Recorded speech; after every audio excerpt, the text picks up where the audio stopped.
C'est un événement national qui a résonné au-delà des frontières du Brésil. L'ouverture du plus grand musée automobile d'Amérique du Sud, niché à plus de 1600 mètres d'altitude, au cœur de la jungle.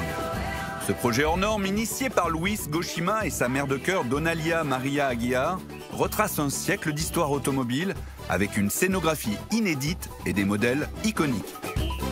Des sportives et supercars des années 90, des limousines d'avant-guerre ou encore des modèles plus populaires sublimés dans cet écrin hors du commun. Le concept du musée, c'est que toutes les salles vous emmènent dans un monde différent. Chaque salle représente une époque.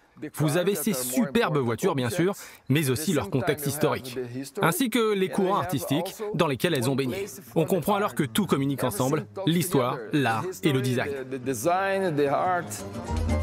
De la reconstitution d'une salle d'un palais de Rio de Janeiro, à l'ambiance d'un cabaret des années folles, en passant par ce coffre-fort qui renferme des véhicules de chefs d'État, tout y est pour divertir le public et le plonger dans un vrai film d'époque, voire dans certains jeux vidéo des années 90, avec cette série de Youngtimers.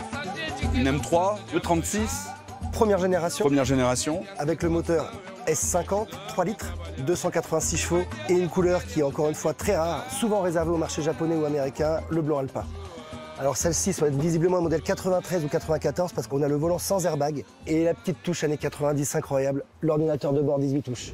On voyage aux États-Unis avec cette Dodge Viper, c'est le premier modèle. C'est le premier modèle, la RT10, qui commence à être très recherchée, elle commence à prendre un petit peu d'âge. La voiture est dans un état absolument somptueux et elle a très peu de kilomètres encore celle-ci, c'est incroyable. Elle avait une particularité, c'est qu'elle n'avait pas de poignée à l'extérieur. Exactement. Donc il fallait glisser sa main à l'intérieur pour pouvoir ouvrir la porte.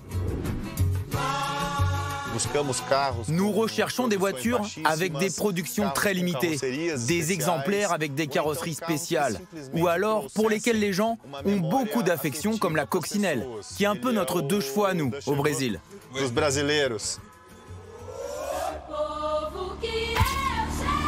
Et les 150 voitures sont roulantes, comme ce coupé sportif Volkswagen SP2 dont nous avons pris le volant. Une voiture de marque européenne, mais fabriquée exclusivement dans l'usine de Sao Paulo, l'usine Volkswagen qui s'est implantée en 1959. Fabriquer les combis et les coccinelles, mais en 1972, ils sortent ce modèle équipé du moteur 1700 cm3, 4 cylindres à plat, refroidissement par air. Vous vous en souvenez, c'est celui de la coccinelle. Pas un foudre de guerre, mais il fera la fierté de tout un pays. Autre modèle réservé au marché local, ce premier coupé sportif brésilien sous licence Renault. Vous l'avez certainement reconnu, l'Alpine A108 s'est transformée en Willys Interlagos, du nom du grand circuit de Formule 1. Alors là, on voit Nelson Piquet, on voit Ayrton Senna, Emerson Fittipaldi, on voit tous les héros de la compétition internationale qui a aussi amené le Brésil au plus haut niveau international.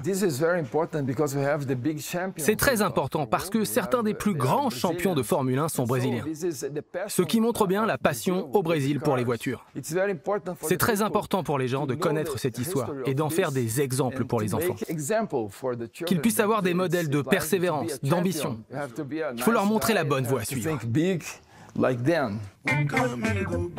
L'automobile comme rêve et ses champions pour modèle qui poussent notre passionné à restaurer et préserver toutes ces protégées dans les règles de l'art.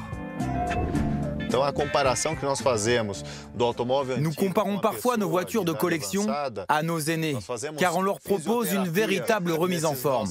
On leur fait prendre l'air, elles sont souvent stimulées pour qu'elles restent jeunes le plus longtemps possible. C'est super important.